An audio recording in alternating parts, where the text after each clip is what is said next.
तो जय हिंद, नमस्कार। मैं दिनेश कुमार आप सभी लोग का स्वागत करता हूँ अपने इस चैनल में।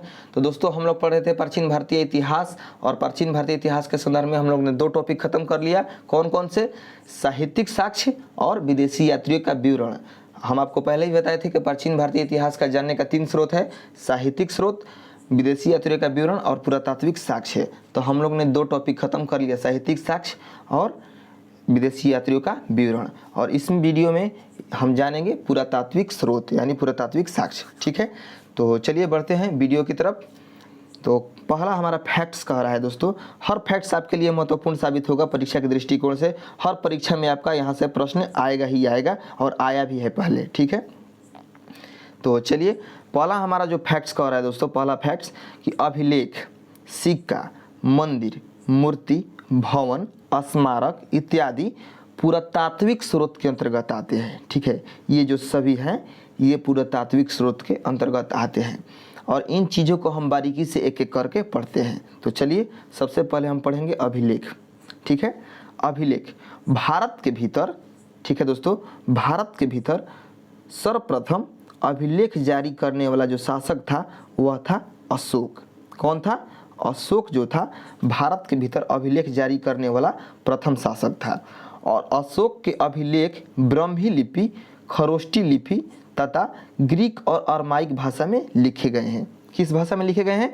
ब्राह्मी लिपि, ठीक है, खरोष्टी लिपि और ग्रीक और अरमाइक भाषा में लिखे गए हैं। ठीक है, तो हमारे यहाँ से क्वेश्चन आता है कि अशोक के अभिलेख जो है किस भाषा में लिखे गए हैं, या किस लिपि में लिखे गए हैं, या किस लिपि में पाए गए हैं। ठीक है, तो आपका ब्राह्मी, खरोष्टी और ग्रीक तथा अरमाइक भाषा हो जाएगा। ठीक है दोस्तों, आप ऑप्शन के अकॉर्डिंग जाइएगा वहाँ पर।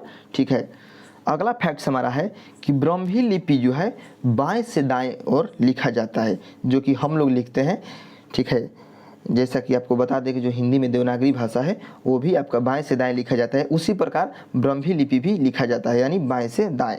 ठीक है, तो जो खरोष्टी लिपि होता है, देखिए, तो वही खरोष्टी लिपि दायां से बायां लिखा जाता है, यानी इसके ठीक उल्टा दायां से बायां लिखा जाता है। ठीक है दोस्तों, आगे बढ़ते हैं। आगे है हमारा, देखिए यहाँ पर जो प्रमुख अभिलेख है और उसके जो संबंधित शासक है, यानी कहने का अर्थ ये है कि कौन सा अभिलेख किस शासक से संबंधित है, यहाँ पर आपके सामने दिया गया है। तो आइए जानते हैं। जो जूनागढ़ है, जूनागढ़ का गिरनार अभिलेख, ठीक है, वह आपके रुद्रदामन से शासक से संबंधित है। किससे? रुद्रदामन शासक से संबंधित है। और जो नासिक का अभिलेख है, नासिक का अभिलेख, ये गौतमी पुत्र सतकर्णी से संबंधित है। और जो मंदसौर का अभिलेख है ये यशोधर्मन से संबंधित है, यशोधर्मन से संबंधित है। और जो प्रयाग प्रशस्ति अभिलेख है दोस्तों, वह आपके समुद्रगुप्त से संबंधित है। और जो यहोल का अभिलेख है, यहोल का अभिलेख, ये आपके पुलकेशिन द्वितीय से संबंधित है। ठीक है, और जो हांथी गुफा अभिलेख है ये आपके कलिंग नरेश खारवेल से संबंधित है। तो इस प्रकार आप जान लिए कि कौन से जो प्रमुख अभिलेख हैं किस शासक से संबंधित है, ये आपके स्क्रीन पर दिखाई भी दे रहा होगा और हम आपको बता भी दिए। ठीक है, तो आगे बढ़ते हैं। अगला हमारा फैक्ट्स कह रहा है कि भारतवर्ष का जिक्र पहली बार हाथी गुफा अभिलेख में देखने को मिलता है। ठीक है, भारतवर्ष का जिक्र पहली बार हाथी गुफा अभिलेख में देखने को मिलता है। तो हमारा क्वेश्चन पूछ सकता है यहाँ पर कि भारत का जिक्र यानी भारतवर्ष का जिक्र सर्वप्रथम किस अभिलेख में देखने को मिलता है? तो आपका हो जाएगा हाथी गुफा। ठीक है, आइए आगे बढ़ते हैं। हम लोगों ने अभिलेख को जान लिया, अब सिक्का को जानते हैं। सिक्का, भारत के सबसे प्राचीन जो सिक्का है दोस्तों, आहत सिक्का को कहा जाता है। किसको कहा जाता है?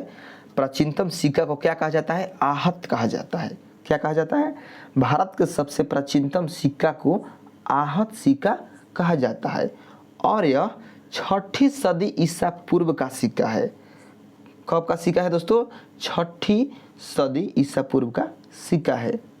ठीक है, कौन? आहत सिक्का। और यह जो सिक्का था चांदी धातु का बना हुआ था। किस धातु का? चांदी धातु का बना हुआ था। ठीक है, आगे बढ़ते हैं। कह रहा है प्राचीन काल में सोना, चांदी, तांबा, सीसा इत्यादि के सिक्कों का प्रचलन देखने को मिलता है। ठीक है दोस्तों, आगे बढ़ते हैं। भारत में सातवाहन काल में सीसा के सिक्का का प्रचलन देखने को मिलता है। तो आपसे ये क्वेश्चन पूछता है कि सीसा के सिक्के का प्रचलन कहाँ देखने को मिलता है, ठीक है, किस काल में देखने को मिलता है। तो सीसा के सिक्के का प्रचलन जो है आपको सातवाहन काल में देखने को मिलता है, सीसा के सिक्के का, ठीक है दोस्तों। आगे बढ़ते हैं। अगला हमारा पॉइंट है, सर्वप्रथम लेख युक्त और चित्र युक्त सोने का सिक्का हिंदी एवं शासकों ने जारी किया। किसने जारी किया? सर्वप्रथम लेख युक्त यानी जो सिक्का पर लिखा हुआ और चित्र यानी जो सिक्का पर चित्र था, तो लेख युक्त और चित्र युक्त सोने का सिक्का किसने जारी किया? हिंद एवं शासकों ने जारी किया, जिसे क्या कहा गया? ड्रम कहा गया। क्या कहा गया दोस्तों? ड्रम कहा गया। किसको? उस सिक्का को, ठीक है। अगला पॉइंट है हमारा, सर्वाधिक सोने का सिक्का गुप्त शासकों ने जारी किया। किसने जारी किया? गुप्त शासकों ने। हमको लगता है कि आपका 80% जो परीक्षा है इस क्वेश्चन को पूछ लिया है कि सर्वाधिक सोने का सिक्का किस शासकों ने जारी किया, तो आपका गुप्त शासक होगा, ठीक है। आगे बढ़ते हैं। सबसे शुद्धतम सोने का सिक्का किसने जारी किया दोस्तों? सबसे शुद्धतम सोने का सिक्का जो है कुषाण शासकों ने जारी किया। किसने? कुषाण शासकों ने, ठीक है। तो चलिए आगे बढ़ते हैं। अगला हमारा है, अब हम लोग ने अभिलेख पढ़ लिया, सिक्का पढ़ लिया, अब आइए मंदिर और मूर्ति पढ़ते हैं, ठीक है। तो मंदिर और मूर्ति, ऐतिहासिक तौर पर दोस्तों, ऐतिहासिक तौर पर भारत में मूर्ति निर्माण कला का जो जन्म है ना दोस्तों, वह कुषाण काल में हुआ है, ठीक है। कुषाण काल में हुआ है। कुषाण काल में ही महात्मा बुद्ध को भगवान का दर्जा प्राप्त हुआ था, ठीक है। किसको? महात्मा बुद्ध को भगवान का दर्जा प्राप्त हुआ था, ठीक है दोस्तों।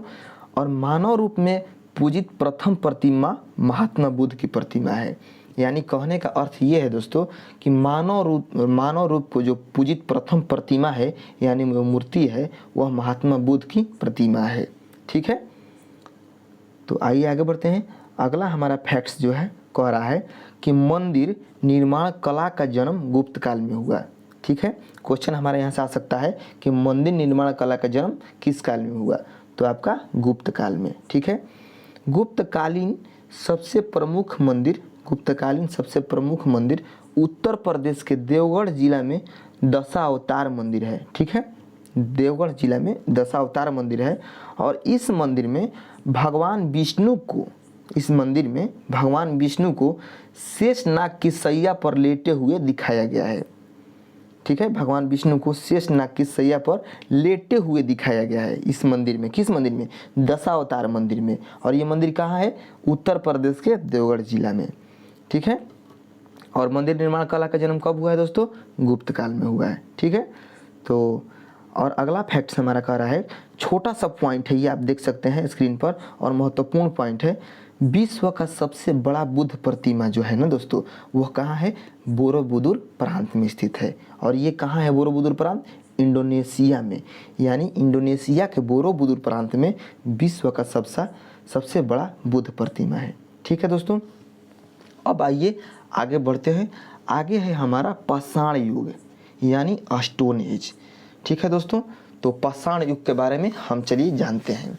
यानी कह रहा है हमारा पहला फैक्ट पाषाण युग के बारे में कि मानव की उत्पत्ति से लेकर दोस्तों, मानव की यानी मनुष्य की उत्पत्ति से लेकर 3000 ईस्वी पूर्व के कालखंड को पाषाण युग कहा जाता है। क्या कहा जाता है?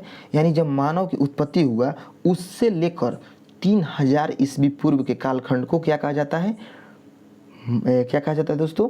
आपका पाषाण युग कहा जाता है। क्या कहा जाता है? पाषाण युग, ठीक है दोस्तों। अब आइए आगे बढ़ते हैं। अगला हमारा है, इस समय पूरा पृथ्वी जो था बर्फ से ढका हुआ था।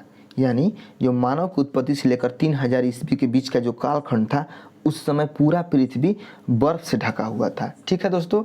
और पाषाण युग को 3 भागों में बांट कर पढ़ते हैं। आपको बता दें दोस्तों एक छोटी सी जानकारी कि हम पूरा का पूरा किताब आपको पढ़ाने के चक्कर में नहीं है, पूरा का पूरा विद्वान बनाने के चक्कर में नहीं है। हम आपको एग्जाम के दृष्टिकोण से जितने भी सारे महत्वपूर्ण फैक्ट्स है सिर्फ वही आपको पढ़ा रहे हैं ताकि आपका एग्जाम अच्छे से निकल जाए और आप अच्छे से नौकरी ले पाएँ। ठीक है दोस्तों, हम आपको विद्वान बनाने के चक्कर में नहीं है। महत्वपूर्ण जो फैक्ट्स है जो परीक्षा के दृष्टिकोण से हैं, जो परीक्षा में पूछे जाएंगे, वही आपको पढ़ना है। ठीक है दोस्तों, आगे बढ़ते हैं। कह रहा है पूरा पाषाण काल, यानी पाषाण युग को 3 भागों में बांटकर पढ़ते हैं। कौन कौन से? पूरा पाषाण काल, मध्य पाषाण काल और नव पाषाण काल। तो चलिए आइए जानते हैं पूरा पाषाण काल। पूरा पाषाण काल क्या होता है दोस्तों? यानी मानव की उत्पत्ति से 10,000 ईस्वी पूर्व के कालखंड को पूरा पाषाण काल कहते हैं। मानव की उत्पत्ति से 10,000 ईस्वी पूर्व के कालखंड को क्या कहते हैं? पूरा पाषाण काल कहते हैं। ठीक है दोस्तों, इस कालखंड के सर्वाधिक अवशेष सोहन नदी घाटी से, जो सोहन नदी घाटी क्षेत्र है वहाँ से मिले हैं। ठीक है, यानी पूरा पाषाण कालखंड के जो अवशेष हैं, तो सबसे ज़्यादा जो अवशेष हैं सोहन नदी घाटी क्षेत्र से मिले हैं। ठीक है दोस्तों, आगे बढ़ते हैं। जिस कारण इसे सोहन संस्कृति भी कहा जाता है। किसे? पूरा पाषाण काल को। किस काल को सोहन संस्कृति कहा जाता है दोस्तों? पूरा पाषाण काल को। ठीक है, बेलन नदी घाटी और नर्मदा नदी घाटी भी पूरा पाषाणकालीन स्थल है। आपको बता दें कि बेलन नदी घाटी और नर्मदा नदी घाटी जो है ये भी आपको पूरा पाषाणकालीन स्थल है। ठीक है, आगे बढ़ते हैं। अब कह रहा है दोस्तों कि पूरा पाषाण काल में ही आग की खोज है। कोई भी परीक्षा जो है दोस्तों, आज से यूपीएससी से लेकर एकदम छोटे से छोटे एग्जाम तक ये क्वेश्चन हर एग्जाम में आया है कि आग की खोज किस काल में हुई है। तो देखिए हम महत्वपूर्ण पॉइंट यहाँ पर लगा दिए हैं, यानी आग की खोज जो है पूरा पाषाण काल में हुई है। ठीक है दोस्तों, आगे बढ़ते हैं। मध्य पाषाण काल। मध्य पाषाण काल किसे कहते हैं?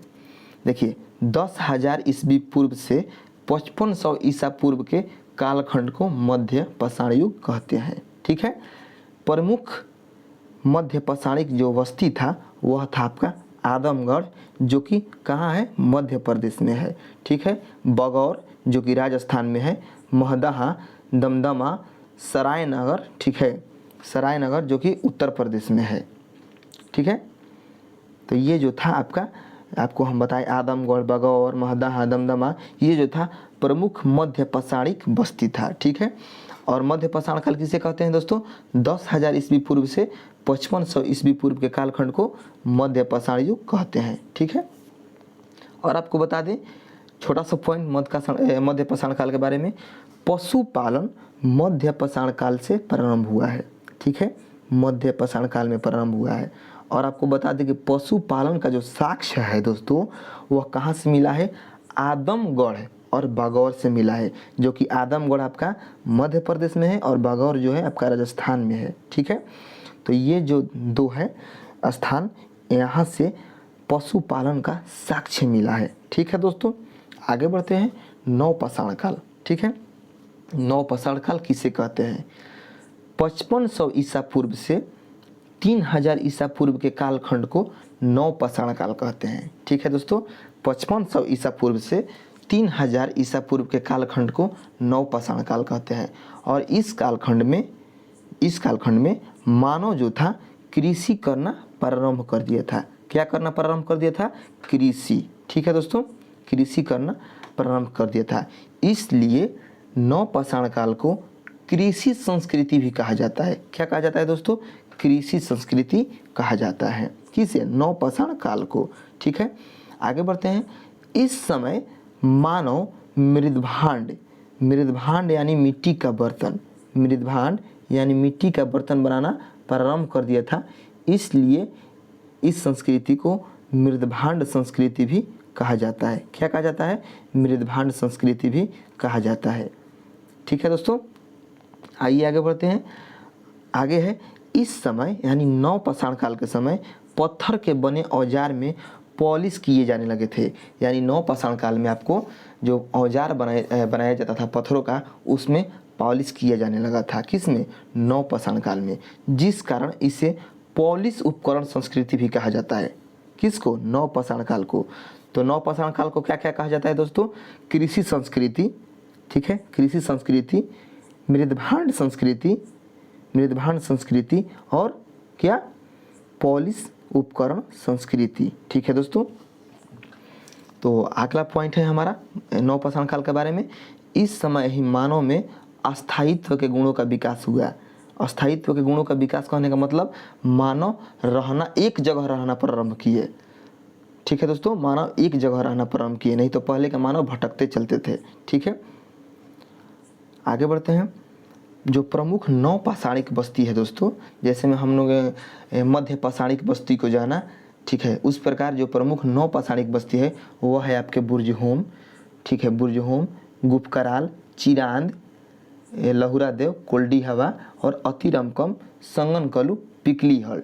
ठीक है दोस्तों, ये जो आपको स्थान नजर आ रहे हैं हमारे स्क्रीन पर, ये जो है प्रमुख नवपाषाणिक बस्ती था। ठीक है, और जो प्रमुख नवपाषाणिक बस्ती है वह किस राज्य में, आइए हम आपको दिखा रहे हैं। ठीक है, देखिए जो बुर्जहोम है, बुर्जहोम ये आपका जम्मू कश्मीर में है। कहाँ है, बुर्जहोम आपके जम्मू कश्मीर में है। ठीक है, और आपको बता दें कि जो चिरांद है, चिरांद ये आपके बिहार में है। कहाँ है दोस्तों, बिहार में है, बिहार में है चिरांद।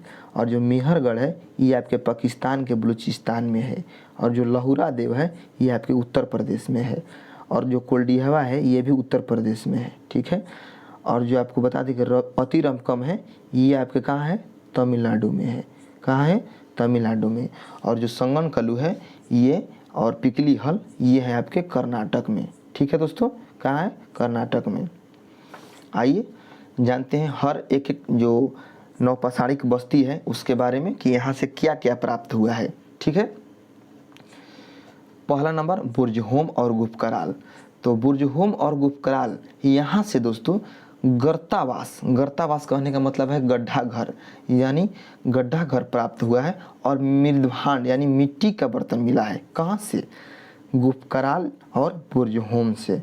क्या मिला है, गर्तावास यानी गड्ढा घर, और क्या मिला है, मृदभांड यानी मिट्टी का बर्तन। ठीक है दोस्तों, साथ ही बुर्जहोम जो है, बुर्जहोम एक ऐसा नवपाषाणिक बस्ती है जहाँ से मानव और कुत्ता दोनों को एक साथ दफनाए जाने का प्रमाण मिला है। क्या मिला है दोस्तों, ये जो क्वेश्चन है हमेशा एग्जाम में आता है कि मानव और कुत्ता को एक साथ दफनाए जाने का प्रमाण कहाँ मिला है, तो ये मिला है आपका दोस्तों बुर्जहोम में। ठीक है, कहाँ मिला है, बुर्जहोम में। आगे बढ़ते हैं। चिरांद, चिरांद जो जगह है या स्थान ये है बिहार के सारण जिला में। कहाँ है, बिहार के सारण जिला में है। और ये जो है नवपाषाणिक बस्ती है, कौन, चिरांद। और यहाँ से दोस्तों यानी चिरांद से हड्डी के औजार मिले हैं। क्या मिला है, हड्डी के बना औजार मिला है। और यह औजार जो है हिरण के सींग से बना है। किससे, हिरण के सींग से बना है। ठीक है, आगे हमारा है पिकलीहल। पिकलीहल जो है दोस्तों ये है आपका कहाँ पर, पिकलीहल कर्नाटक में है। कहाँ पर है दोस्तों, पिकलीहल जो है कर्नाटक में। ठीक है, और यहाँ से क्या मिला है, यहाँ से शंख के ढेर, शंख जो होता है शंख, शंख के ढेर का प्रमाण मिला है। कहाँ से, पिकलीहल से। आगे है संगनकलु। संगनकलु से क्या मिला है दोस्तों, संगनकलु भी कर्नाटक में है आपका। यहाँ से राख के टीले का प्रमाण मिला है। क्या मिला है, राख के टीले के प्रमाण। ये सभी पॉइंट को आप नोट कर लीजिएगा, ये बहुत ही महत्वपूर्ण पॉइंट है। ठीक है, हम अपना आपको दोस्त समझकर, अपना भाई समझकर कह रहे हैं दोस्तों, इस सभी महत्वपूर्ण नोट्स को, जो ये आपको कंटेंट्स दिखाई दे रहे हैं, आप नोट्स कर लीजिएगा अपने कॉपी में। ठीक है, अतिरमकम। अतिरमकम जो है दोस्तों ये है आपके तमिलनाडु में। अतिरमकम कहाँ है, तमिलनाडु में स्थित है। और यहाँ से दोस्तों कुल्हाड़ी का प्रमाण मिला है। किस चीज़ का प्रमाण मिला है, कुल्हाड़ी का प्रमाण मिला है। और यह जो कुल्हाड़ी था, जो प्रमाण मिला है कुल्हाड़ी वहाँ पर मिला है अतिरमकम में, ये कुल्हाड़ी बना था आपका तांबा धातु का। किस धातु का, तांबा धातु का। और मानव ने सर्वप्रथम 5000 ईस्वी पूर्व में तांबा धातु का प्रयोग किया था। तो हमारा क्वेश्चन यहाँ से आ सकता है दोस्तों कि मानव जो था सर्वप्रथम तांबा धातु का प्रयोग कितने ईस्वी पूर्व किया था, या तांबा जो है सबसे 5000 ईस्वी पूर्व किस धातु का प्रयोग किया था। इस प्रकार का हमारा जो क्वेश्चन है आ सकता है।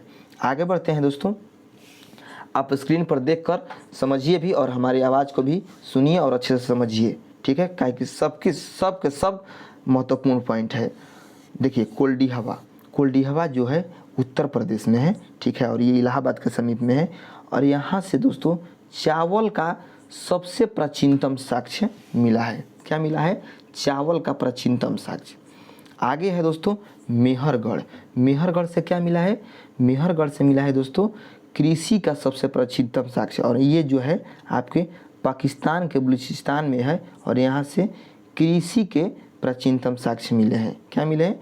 कृषि के सबसे प्राचीनतम साक्ष्य। कहाँ से? मेहरगढ़ से। तो क्वेश्चन हमारे यहाँ से आएगा दोस्तों कि कृषि का सबसे प्राचीनतम साक्ष्य कहाँ से मिले हैं, तो हो जाएगा आपका मेहरगढ़ से। ठीक है दोस्तों, मेहरगढ़ से। ठीक है, और आगे है दोस्तों लहुरा देव। ठीक है, क्या है आगे? लहुरा देव है। लहुरा देव जो है दोस्तों यह आधुनिक अनुसंधान से पता चला है लहुरा देव के बारे में कि कृषि का सबसे प्राचीनतम जो साक्ष्य है लहुरा देव से मिलता है। ठीक है, अभी हमने क्या पढ़ा? अभी हमने पढ़ा कि कृषि का, ठीक है, अभी हमने क्या पढ़ा दोस्तों कि मेहरगढ़ से कृषि का सबसे प्राचीनतम साक्ष्य जो है मेहरगढ़ से प्राप्त हुआ है। ठीक है, अभी हमने पढ़ा ना दोस्तों। यहाँ पर अपना कन्फ्यूजन दूर कर लीजिएगा दोस्तों, हम आपको अच्छे से बता रहे हैं। मेहरगढ़ से क्या हुआ है? कृषि का सबसे प्राचीनतम साक्ष्य मिला है। अभी हमने यहाँ पर पढ़ा, ठीक है, सही पढ़ा हमने। अब आगे है आधुनिक अनुसंधान, यानी आधुनिक जो अभी जारी है खोज, उससे पता चलता है कि मेहरगढ़ से पहले भी प्राचीनतम साक्ष्य कृषि का कहाँ मिला है? लहुरा देव से मिलता है। ठीक है, तो आगे जब हमारा क्वेश्चन आएगा तो हम क्वेश्चन यहाँ पर देखिए, आप स्क्रीन पर देख सकते हैं। क्वेश्चन 2 क्वेश्चन बना दिए हैं कन्फ्यूजन आपका दूर करने के लिए। ठीक है, तो इस क्वेश्चन में हम कन्फ्यूजन नहीं रहने देंगे। ठीक है, अगला हमारा पॉइंट है कि मेहरगढ़ एक ऐसा स्थान है जहाँ पाषाण संस्कृति से लेकर हड़प्पा संस्कृति तक के अवशेष मिले हैं। यानी कहने का मतलब है कि जो पाकिस्तान के बलूचिस्तान में मेहरगढ़ नाम का जो स्थान है, वहाँ से पाषाण संस्कृति से लेकर दोस्तों हड़प्पा संस्कृति तक के अवशेष मिले हैं। ठीक है, अब देखिए, चलिए यहाँ पर हम आपका कन्फ्यूजन दूर करते हैं। कन्फ्यूजन था आपका दोस्तों कि आप बोलेंगे कि आप बता रहे हैं कि कृषि का प्राचीनतम साक्ष्य मेहरगढ़ से मिला है, और एक साइड आप बता रहे हैं कि कृषि का प्राचीनतम साक्ष्य लहुरा देव से मिला है। तो देखिए दोस्तों, क्वेश्चन यहाँ पर देखिए, कह रहा है क्वेश्चन कि कृषि का सबसे प्राचीनतम साक्ष्य मिले हैं कहाँ से। तो देखिए, अगर आपका ऑप्शन में मेहरगढ़ है और लहुरा देव नहीं है तो आप किसको मारेंगे? मेहरगढ़ को मारेंगे। ठीक है, अगर आपको ऑप्शन में क्वेश्चन सेम है, कृषि का प्राचीनतम साक्ष्य कहाँ से मिले हैं, अगर आपको ऑप्शन में मेहरगढ़ भी है और लहुरा देव भी है तो उसमें आपको लहुरा देव मारना है। क्या मारना है? लहुरा देव मारना है। ठीक है, अब आपका कन्फ्यूजन दूर हो चुका होगा। ठीक है दोस्तों, तो उसके बाद है हमारा अगला फैक्ट्स कि पाषाण संस्कृति के अंत होने के बाद भारत में जिस संस्कृति का विकास हुआ, कह रहा है कि पाषाण संस्कृति के अंत होने के बाद भारत में जिस संस्कृति का विकास हुआ उसे हड़प्पा संस्कृति, कौन सी संस्कृति? हड़प्पा संस्कृति तथा क्या कहा जाता है दोस्तों? हड़प्पा संस्कृति तथा दक्षिणी भारत में जिस संस्कृति का विकास हुआ उसे महापाषाण संस्कृति कहते हैं। ठीक है, यहाँ पर समझिएगा इस पॉइंट को। पाषाण संस्कृति के अंत होने के बाद उत्तर भारत में, ठीक है, यानी आप कह सकते हैं कि कर्क रेखा के ऊपर, ठीक है, तो उत्तर भारत में जिस संस्कृति का विकास हुआ उससे क्या कहा गया? हड़प्पा संस्कृति। ठीक है, और दक्षिण भारत में जिस संस्कृति का विकास हुआ उसे महापाषाण संस्कृति, यानी जो कर्क रेखा के नीचे यानी जो दक्षिणी भाग है उस जो स्थान पर यानी उस क्षेत्र में जिस संस्कृति का विकास हुआ, यानी दक्षिण भारत में जिस संस्कृति का विकास हुआ उसे महापाषाण संस्कृति, और उत्तर भारत में जिस संस्कृति का विकास हुआ उसे हड़प्पा संस्कृति। ठीक है, आगे बढ़ते हैं अगला फैक्ट्स के साथ। हमारा अगला फैक्ट्स कह रहा है दोस्तों, आपके सामने है स्क्रीन पर, पाषाण संस्कृति और हड़प्पा संस्कृति के बीच भारत में जिस संस्कृति का विकास हुआ उसे ताम्रपाषाण संस्कृति कहते हैं। ठीक है, तो क्वेश्चन देख लीजिए, यहाँ पर क्वेश्चन हमेशा यहाँ से पूछता है कि ताम्रपाषाण संस्कृति किसे कहते हैं।